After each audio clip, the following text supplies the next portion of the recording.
ambao wapo maeneo ya masoko, lakini pia wale ambao wapo katika minada mbalimbali, na pindi utakapo nisikiliza tutakuwa tunazungumza naye pamoja kwa moja. Lakini kumbuka niko naye Mwanamisi Kajembe pia hapa. Mwanamisi Kajembe, tuko na Dr. Meshack Chinyuli hapa, lakini pia kikubwa zaidi ambacho tunaangalia tahadhari ya kujikinga na virusi vya corona, huku tukiendelea na shughuli zetu za hapa na pale. Karibu. Ndio. Dr. Meshack, tafadhali karibu kama unanisikia. Yes. Asante sana kwa mara nyingine tena. Kitu kingine ambacho tunapenda kuendelea kutoa elimu kwa wakati huu ambao shughuli nyingi zimeendelea kufanyika, ni pamoja na kuchukua tahadhari mahususi, hasa tunapokuwa kwenye maeneo yenye mikusanyiko. Tunazungumzia maeneo kama masoko au maeneo mengine ambayo kwa namna moja au nyingine tunaenda kuchukua huduma mbalimbali, lakini vile vile maeneo kama kwenye vyombo vya usafiri. Kwanza kikubwa ambacho kinaweza kikatufanya tukaendelea kuepuka na kuchukua tahadhari ni kuhakikisha katika maeneo haya yote ya kutolea hizi huduma ambazo kwa namna moja au nyingine zinahusisha mikusanyiko, kuna kuwa na vifaa ambavyo vinawezesha kusafisha mikono, kwa maana ya kuwa na sehemu ambazo zina ndoo, hizi ndoo ambazo zinamwezesha mtu kutakasa mikono yake, lakini kuwa na sabuni vile vile. Lakini vile vile tunapokuwa katika maeneo haya, tutengeneze ile desturi ya kuwa na utaratibu wa kuweka angalau umbali wa mita 2 kutoka mtu hadi mtu. Ukiangalia kwenye maeneo kama ya hospitali kuna utaratibu ambao umewekwa, na tumeendelea kusisitiza na sehemu nyingine za kutolea huduma, kama kuna zile sehemu za kusubiri kwa maana za kuweka foleni, angalau kuwe na utaratibu wa kuruka kiti kimoja. Kwa hiyo mtu mmoja akikaa kiti cha kwanza, kiti kinachofuatia kitoe nafasi, alafu kiti kinachofuatia ndo aende akakae mtu mwingine. Hii inatusaidia zaidi kutengeneza ule umbali ambao tumekuwa tukiusisitiza.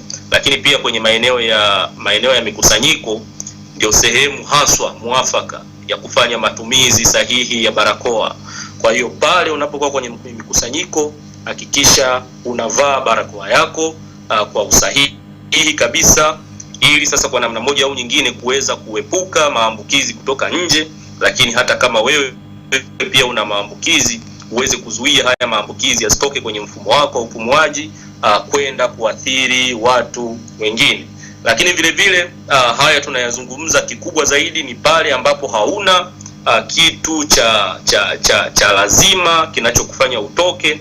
Tunashauri kuendelea kuwa na desturi ya kukaa katika maeneo ya nyumbani, kutulia, ili kwa namna moja au nyingine kuepuka hii adha ya kuingia katika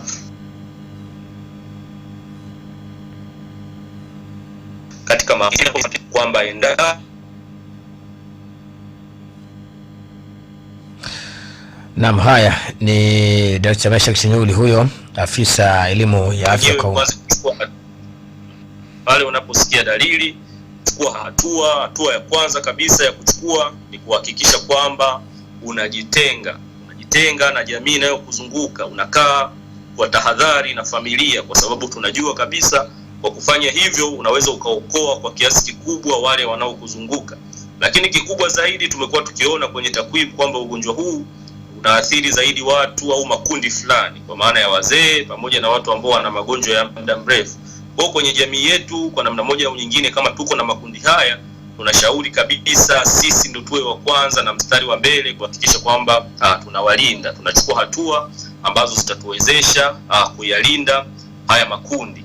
Na mara nyingi tunasema hivyo kwa sababu takwimu zinaonyesha zaidi ya 80% ya vifo vyote vinavyotokea vinatoka kwenye hayo makundi. Kwa hiyo kwa kufanya hivyo, kwa kiasi fulani tutakuwa tunaendelea na mapambano pamoja na kuiunga mkono serikali yetu kuhakikisha kabisa mwisho wa siku tunatoka kwenye hili janga ambalo tuko nalo kwa sasa la ugonjwa wa COVID-19 unaoambukizwa na kirusi corona. Mimi tunashukuru sana Dr. Meshack Chinyuli. Asante sana, na tunashukuru leo tumepata elimu, japokuwa mawasiliano hayakuwa mazuri sana, lakini Watanzania wamekusikia na jamii yote imekusikia, na tutaendelea kuchukua tahadhari ya virusi vya corona na pindi tunapoelekea na tunapoendelea na majukumu yetu hapa na pale. Asante sana Daktari Chinyuli, asante. Naam, huyo ni Daktari Meshack Chinyuli, umeweza kumsikiliza hapo na sina shaka tumeweza kumsikia, japokuwa tulikuwa tuna wakati mgumu kidogo swala lazima la mawasiliano hapa na mtandao, lakini kikubwa zaidi ambacho ameweza kusitiza kwa wale ambao wapo katika mikusanyiko mbalimbali, tuendelee kuchukua tahadhari na hata umbali wa mita 1 mpaka mita 2 tuachane umbali huo, ili tuendelee kuwa salama zaidi katika hili la maambukizi ya virusi vya corona. Lakini kikubwa zaidi ambacho pia amesema kwa mujibu wa utafiti na hizo takwimu, kwa wale ambao tuko nao nyumbani ambao ni makundi ambayo yametajwa pia ambayo wakipatwa na virusi vya corona wako katika dalili za hatari, tuendelee kuchukua tahadhari na tuendelee kujilinda ama tuendelee kuwalinda hao na familia zetu kwa jumla. Sawa sawa.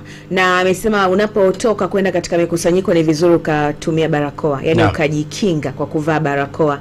Ila ameendelea kulisisitiza na sisi tunaendelea kulikazia hapa. Naam. Hususan kwa wale watu ambao wanafanya kazi katika mazingira ambayo watu wanakuwa wengi.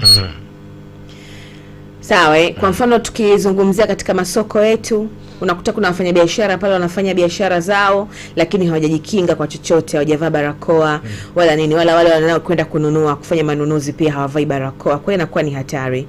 Kwa hiyo ni vizuri pia tukaendelea kuzingatia ushauri wa wataalamu ambao wamekuwa wakiutoa. Asante. Tafadhali piga simu yako kwa 0677028826, na hili limekuja tu baada ya Mheshimiwa Rais wa Jamhuri ya Muungano wa Tanzania Dr. John Pombe Magufuli kuzungumza na Tanzania, lakini pia kikubwa zaidi ambacho amezungumza kwamba sasa hivi tunaendelea vizuri na kasi ya maambukizi haya ya virusi vya corona, tuko vizuri na idadi ya wagonjwa inazidi kupungua. Amesema kama hali ikiendelea kuwa hivi, basi anafikiria basi kurejesha vyuo vikuu, lakini pia hata ligi iweze kurejea ndani ya wiki hii. Kuna mengi ambayo pia tunaendelea kuyafahamu, lakini pia tukasema vipi tahadhari gani tuendelee kuchukua pindi ambapo tunaendelea na shughuli zetu mbalimbali za kujipatia kipato kama Watanzania. Karibu tafadhali kwa 0677028826, na mimi pia messages zitakuwepo kwa 0676929238 leo. Kwenye line hii leo.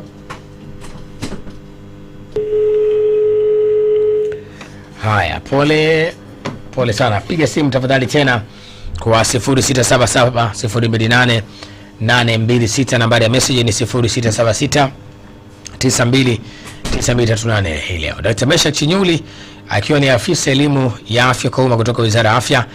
Tuya radhi mtazamaji na msikilizaji, mawasiliano hayakuwa mazuri sana, hatukuweza kuzungumza naye hapa kwa urefu zaidi, lakini kwa kile kiasi tu ambacho amezungumza umeweza kumuelewa vizuri. Lakini pia kwa sababu elimu hii ni mtambuka, tutaendelea kukupatia elimu hii mara kwa mara. Anasema naitwa Farida Mduda Kimandolo Arusha. Tusichukulie poa jamani, tuendelee kujilinda na ugonjwa huu hatari, na tukifuata maelekezo anasema hakika tutashinda katika hii vita. Asante. Kwenye line hii hapa tafadhali. Hello.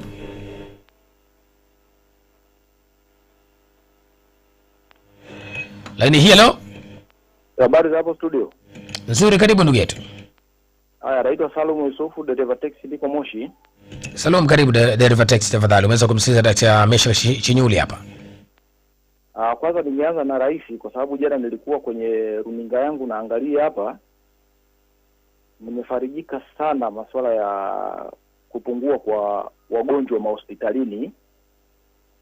Baada ya kuongea yale masuala ya kupungua kwa wagonjwa mahospitalini, mimi nimefarijika kwamba watu wamechukua tahadhari vile inavyotakiwa. Sasa kama ni hivyo, basi tuendelee na tahadhari yetu hivyo hivyo, ili ikiwezekana kabisa tutakapofika mwaka 2021 ili janga na kwetu sisi tuwe tunapata sifa fulani kwamba tumelichukua jinsi inavyotakiwa. Kutokana na taarifa hizi za karibuni za WHO wameongea mengi sana kwamba Tanzania eti hatuchukui tahadhari, lakini mimi nadhani kwa namna tunavyokwenda mpaka sasa hivi, nadhani tahadhari tumeichukua vizuri na mambo yanaenda vizuri. Asanteni sana. Nashukuru sana ndugu yangu, umesika vizuri na asante kwa mchango wako. Yote ni mema tu. Karibu, tafadhali piga simu kwa 0677028826, nambari ya message ambayo ni 0676929238. Hii leo piga simu na uweze kuchangia hapa moja kwa moja katika mada mezani morning jam. Leni hii leo. Habari ya kazi hapo. Nzuri, karibu ndugu yetu.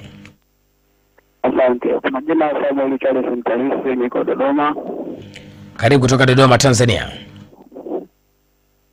Mimi mpongeze huyo mtaalamu wa afya. Anajitahidi sana, anajitahidi kiujumla kutoa taarifa, kuhamasisha, na sisi wa Tanzania tunajitahidi kujikinga sana. Kwa hiyo bana, hii ni hatari. Bora upate ukimwi, sio ugonjwa huu bana, ukikupata tu ni hatari. Kwa hiyo namshukuru sana, ushauri wangu tuendelee kujikinga na ugonjwa, maana ugonjwa ni hatari sana. Ni hatari. Mungu atatusaidia. Nashukuru sana, asante kwa maoni yako, asante. Lakini pia leo hii tunaendelea kuchukua tahadhari ya kujikinga na virusi vya corona. Lakini kubwa zaidi ambacho tumekitupa hapo mtaani ama kwako ili uweze kuchangia ni kwamba ni tahadhari gani inaendelea kuchukua ama kuchukuliwa ya kujikinga na virusi vya corona, huku tukiendelea na majukumu yetu ya kazi ama majukumu yetu ya kila siku. Maana tunaambia kuna wengine hawanawi siku hizi. Naam. Maji yako tu hapo, lakini mtu anapita hanawi tena. Yaani kama vile kuna watu wanachukulia poa. Kwenye leni hello. Na mimi ni Captain, na mimi naongea na Mr. Festo. Festo, karibu sana tafadhali. Asante. Ni Captain wa Jeshi la Sehemu Tanzania, Dodoma hapa mali mbili kwa bibi Mtayoba. Naitwa Mr. Festo Julius Babakari wa Dodoma. Kwanza mimi mtaani kwangu kwa kweli watu mtuko mchanganyiko, kwamba wengine ndio hivi kina Mr. Festo tunajikinga, kwamba mimi huwa kwa kweli hata nikiwa kijioni kwangu pale nashona viatu natengeneza baiskeli, huwa najikinga, tunakaa mbali, hata mtu akija namwambia bwana sogea pembeni, kama tunavyoelekezwa tukae mita zaidi ya mita, tukae umbali huo. Lakini wengine ndio hivyo, mtu unakuta akiwa kashtua na yeye kilevi chake huko, anavaa barakoa, mwingine kaweka kichwani kavaa kama miwani, yani anashafanya ndio kama fashion fulani. Kwa hiyo ndio hivyo, nawaambia tu kwamba corona ipo na Mungu anatusaidia. Kwa kweli tujipe moyo, Mungu anatusaidia, corona ipo, inaondoka, na kwa jina la Yesu corona itashindwa na itaisha hivyo. Kwa hiyo mimi sasa naomba watu tujikinge na hivi. Kwenye mimi kwa kweli tuna majonzi sana, tupo msibani lakini tunajikinga na corona, tunakaa mbali, tupo msibani kwa mjumbe mzee Mfaume hapa mtaani wa Sabiri, tunajikinga na corona kwa kweli. Tumefika hapa kwa mjumbe mzee Mfaume hapa wa Sabiri Dodoma. Naam, Captain. Asante, nashukuru sana na uwe na siku njema Mr. Festo kwa bibi Mtayoba. Anaendelea kuchukua tahadhari ya kujikinga na virusi vya corona huko alipo. Hata sasa hivi wako msibani lakini wanachukua tahadhari. Ndio jambo ambalo linatakiwa hilo. Piga simu tafadhali kwa 0677028826 na tumeweza kuzungumza naye hapa Dr. Meshak Chinyuli, yeye akiwa ni afisa elimu ya afya kwa umma kutoka Wizara ya Afya. Mengi ambayo ameweza kuyazungumza, lakini pia amesema wakati tunaendelea na shughuli zetu za kila siku za kujitafutia kipato, bado tuendelee kuchukua tahadhari ya kujikinga na virusi vya corona. Yaani kwamba zile njia zote ambazo tumeelekezwa na wataalamu wa afya na Wizara ya Afya kwa jumla tuendelee kuzichukua. Yaani kwamba sasa hivi isiwe sasa kwamba watu barakoa hawavai, watu kujisanitize hawajisanitize tena, watu kunawa maji hawataki. Na jana mimi nilikuwa katika mitaa fulani ya Sinza kwa wajanja kule, nilikuwa napita. Sasa nikaingia nikafika nikana nahitaji huduma kwenye duka fulani, umeona. Sasa unajua mimi nikifika sehemu na kana dakika 5-10 kwa sababu ya kuangalia mazingira pale. Kuna ndoo pale nje na kuna sehemu kabisa pale kwenye kioo wameandika usiingie bila kunawa mikono. Mimi nikifika kwanza nikatulia kama dakika 5-10 hivi. Kwa ndinga yangu nilikuwa naangalia. Unaona Yaani akaingia mteja kwanza kashuka naye kwenye gari, kaingia moja kwa moja. Umeona Akashuka wa pili kaingia moja kwa moja. Yaani hajanawa pale, lakini pale kuna, na nakumbuka hiyo sehemu kutoa huduma ilikuwa ndio sehemu ambayo huwezi kufika ukaingia bila kunawa mikono. Tena kulikuwa na kijana mlinzi amesoma pale mlangoni kwa sema kunawa mikono. Anaisha. Anambia tafadhali pitia. Na mikono kwanza. Lakini sasa hivi yule kijana pale Simoni, lakini watu wanaingia wanapata huduma kama kawaida. Yaani ndio kuna hiyo sasa kama sema si mtu kazoea. Kuzoea. Lakini kitu kingine ambacho mimi nimenote ni kwamba sasa unajua kipindi cha nyuma sanitizer ilikuwa bei juu sana. Ilikuwa ni ghali, gharama. Watu walipandisha kweli bei. Lakini sasa hivi sanitizer zimejaa. Yaani ni wewe tu mwenyewe ushindwe kuwa nayo. Sasa watu wananunua. Watu wengi wana sanitizer wengi, unajua. Watu wengi sana wana sanitizer. Wengi. Kwa mimi nasema hivyo kwa sababu nimeona kwa watu wengi ambao wamenizunguka mimi wana sanitizer. Ukiingia kwenye gari ya mtu unaikuta pale. Mtu ana pochi yake, ukiangalia ndani kuna sanitizer. Unajua Kwa hiyo pia inawezekana mtu anajiamini, nimetoka nyumbani. Sawa Tayari ni sijashika sehemu yote, lakini na sanitizer yangu ishapaka, nitaingia hapo nitapata huduma. Na kitu kingine ambacho kinafanyika sasa hivi kwa wafanyabiashara walio wengi, wameweka kamba. Haya, tafadhali kwanza utarejea hapo. Halo. Halo.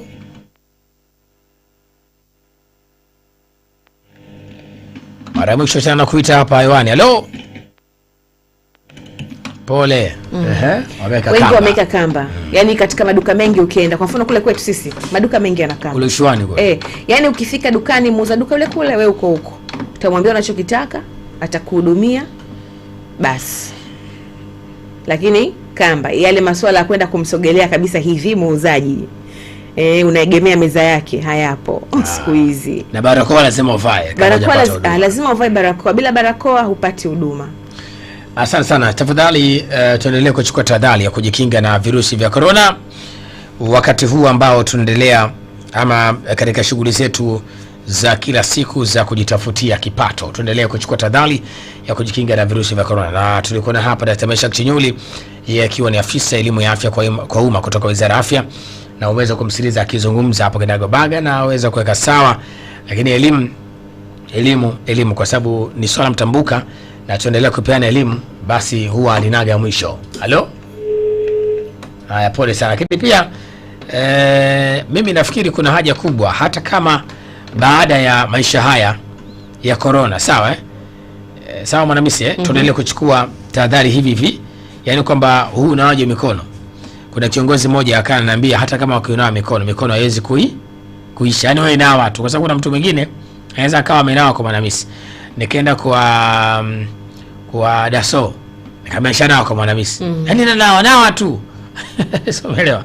Anatoka ofisi moja kwenda ofisi nyingine, sio?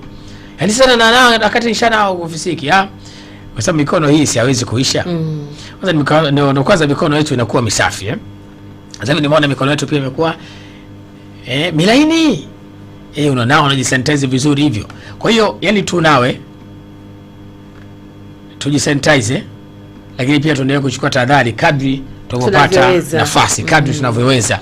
Tuendelee kunawa mara kwa mara kwa sababu maji tiririka na sabuni ni salama zaidi pia. Halo? Karibu. Bali yako. Nzuri, karibu. Nasikia. Ndio, karibu ndugu yangu. Karibu tafadhali, kama una maoni, swali, mchango, karibu. Mchango wangu kwamba mimi madokta naendelea kuwapongeza, ila sasa changamoto inakuja hivi.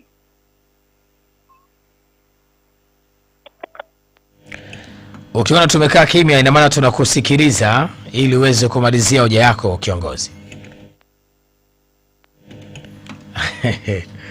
Haya, piga simu tafadhali na uweze kuchangia. Kama nafikiri kama una la kuchangia ni bora ukaacha. Ni bora tu. Na mchangiaji unamjua tu, akianza unajua huyu ni mchangiaji. Na mtu ambaye si mchangiaji akianza tunamjua huyu si mchangiaji. Unajua bwana, redio na raha yake. Kwa mfano kama Mihambo hapo naweza kuambia watoto wangu kaeni hapo napiga simu kwenye redio utanisikia. Huna cha kumwambia mtangazaji. Hello, naitwa Mwanamisi Kajembe, niko Temeke. Mwanamisi tunakusikiliza, na kata simu. Mmenisikia Kwa hiyo kuna wapigaji simu aina nyingi. Kwa hiyo tuvumiliane Mihambo. Okay. Wala usijali, ndio kazi yetu hiyo. Karibu tafadhali kwa 0677028826. Mambo yakiwa ni mazuri na tunazidi kusonga mbele hapa katika Morning Jam ukingoni kabisa hii leo. Sawa. Leni hii leo. Lakini message nyingi ambazo zimefika hapa nikizitazama zote kwa ujumla tu wanaendelea kusisitiza kuhusiana kuchukua tahadhari.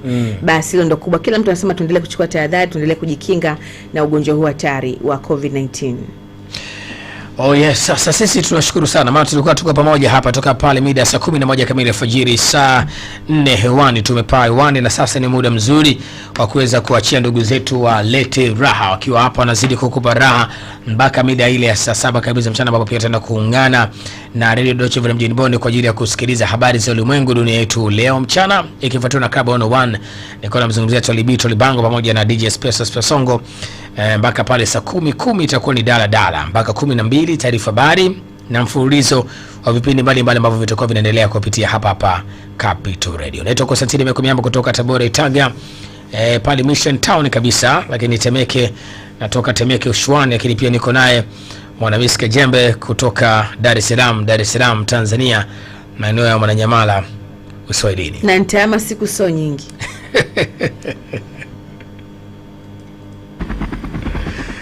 Kipekee nashukuru sana pia Mbokile ama Junior Mashemeji, yalikuwa ni mchanganya picha, lakini pia akiwa ndio Mr. Producer alikuwa atungarisha kweli Shemeji Mbokile Junior.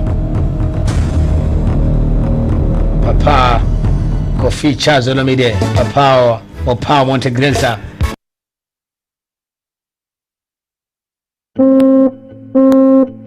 Kutoka nje na kuzurura bila kazi maalum ni hatari kwa afya yako. Tulia nyumbani.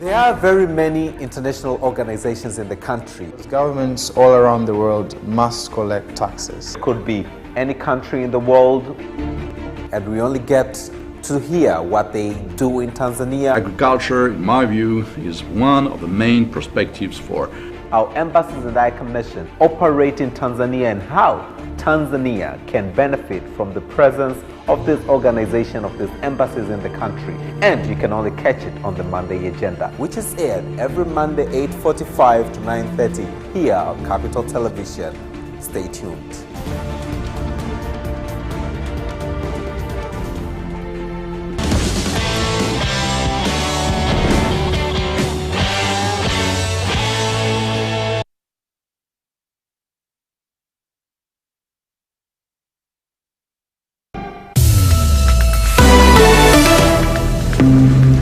As anxiety over the coronavirus runs high, it's accompanied by another distressing trend, a rise in racism. In Bulgaria, many Roma are outraged. They've lost their jobs. They're facing tighter lockdowns than others. Their neighborhoods cordoned off. Authorities say it's vital in reining in the spread of the virus. The Roma say it's discrimination. From Asians in Europe to Muslims in India and black people in the United States, fear over the pandemic is giving a boost to xenophobia and exclusion. I'm Ben Fazulin. Welcome. Life isn't always easy in lockdown, but you don't have to make it harder for others by being racist. As our guest today points out, it could actually put you in a dangerous situation yourself. We'll get to that. First, a virus called racism. The virus does not discriminate. It's a line many have used to describe the fact that anyone can come down with COVID-19. But when it comes to human behavior, discrimination has reigned supreme in this pandemic. Around the world, various groups have been maligned, accused of spreading the virus. Asian Americans have reported verbal and physical abuse, fueled, some say, by this kind of rhetoric from US President Donald Trump. Why do you keep calling this the Chinese virus? Why do you keep using this? A lot of people say it's racist. It's not racist at all, no, not at all. It comes from China. The discrimination knows no borders. In China itself, African residents have faced abuse, apparently linked to a cluster of cases within the Nigerian community in the southern city of Guangzhou. You know, when you go out, people run away from you. It's very terrible. You will be like uncomfortable to stay in that country. So every time your family is calling you, asking you about the information, how you are living here, and then how you are struggling, but there is something you cannot tell them, because they will feel bad, they will start crying and then worrying about you. So there is some cases you cannot tell them how you are. You just tell them everything is okay. There are countless other examples of pandemic-fueled racism, with the fear of suffering and helplessness in the face of a spreading virus proving a toxic cocktail. Stephen Votovec is director of the Max Planck Institute for the Study of Ethnic and Religious Diversity. Steve, this has even been going on in the German city of Göttingen, where you're based. I'm afraid so. There's all sorts of prejudices that appear in everyday circumstances. One incident we heard about was some Chinese students being thrown off of a public bus. Which isn't the nicest. I mean, you've got to get to work, you've got to get back home. I mean, you don't feel that welcome, do you? But this is something that we hear time and again throughout history, epidemics and xenophobia. Well, that's right.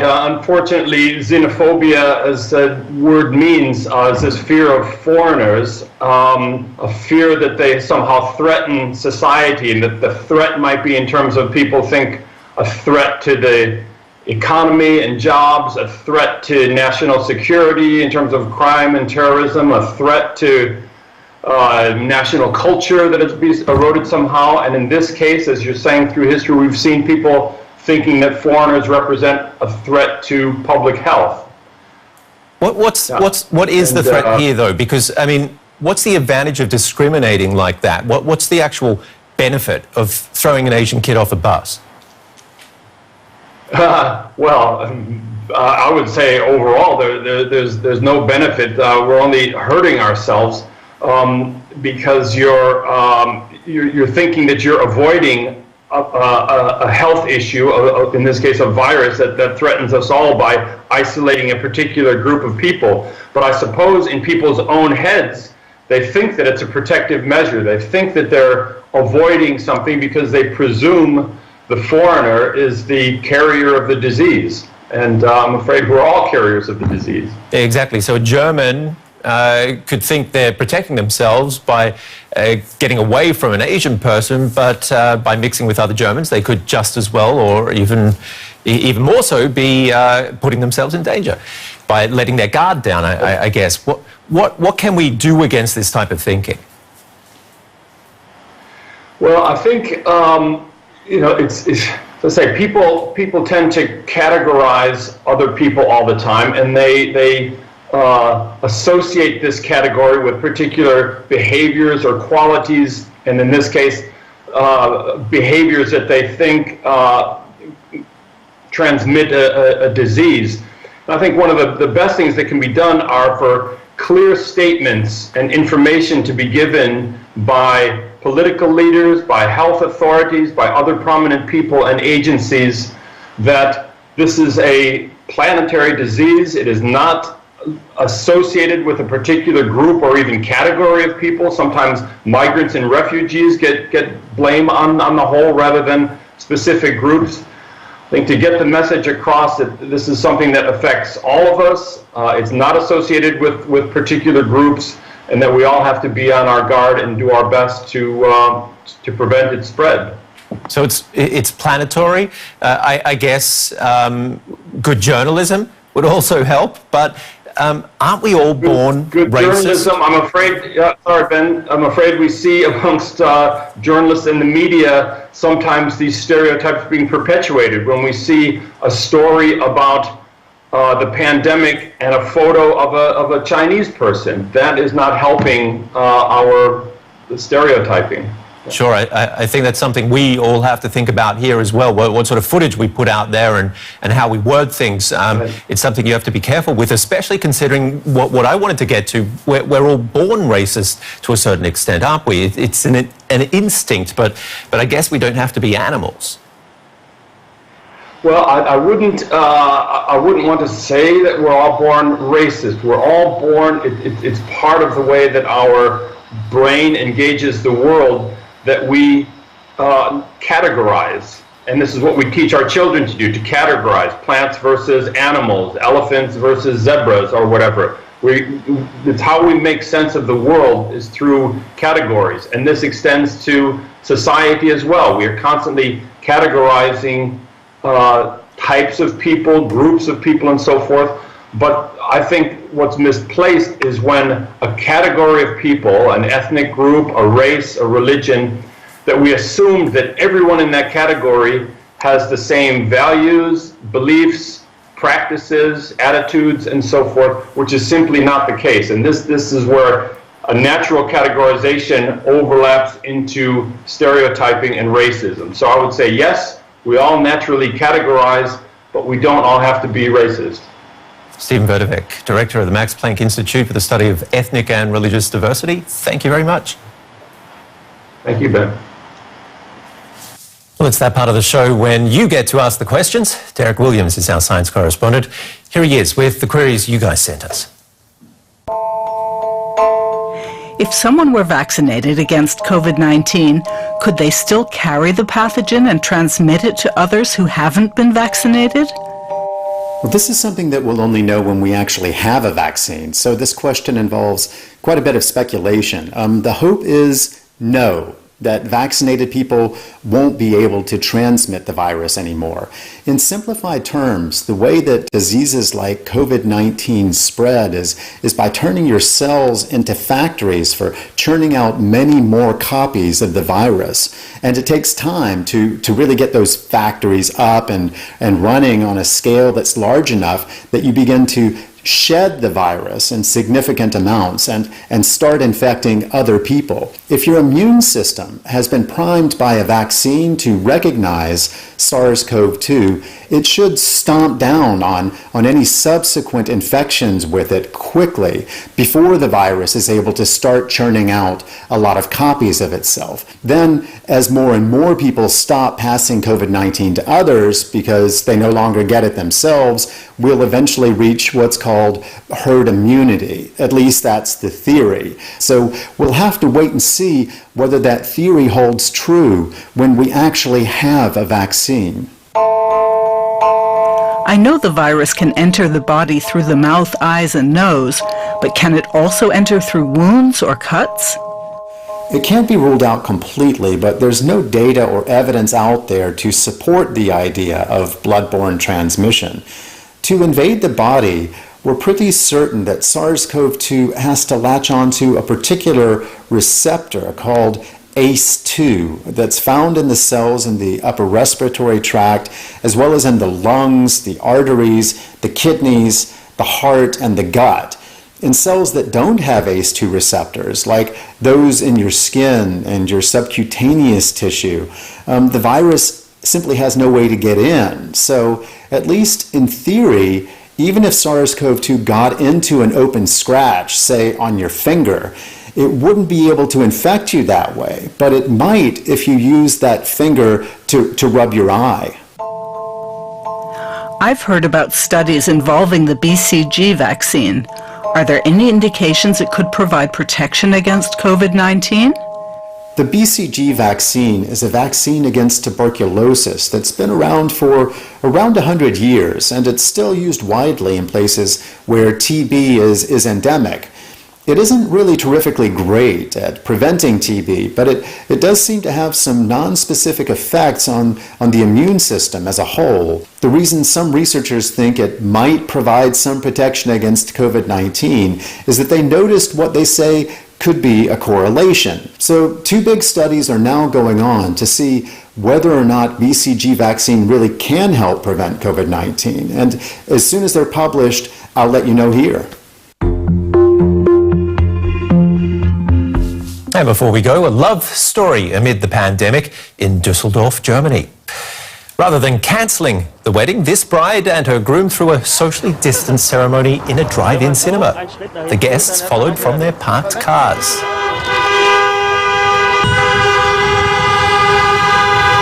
Car horns instead of wedding bells, not the most romantic, but I guess someone was in a rush with a bun in the oven, I guess. Congratulations to the newlyweds, Janina and Philip Scholz. That was our COVID special. For more, go to our website. I'll see you again tomorrow. Ben Fazul's my name. Bye-bye.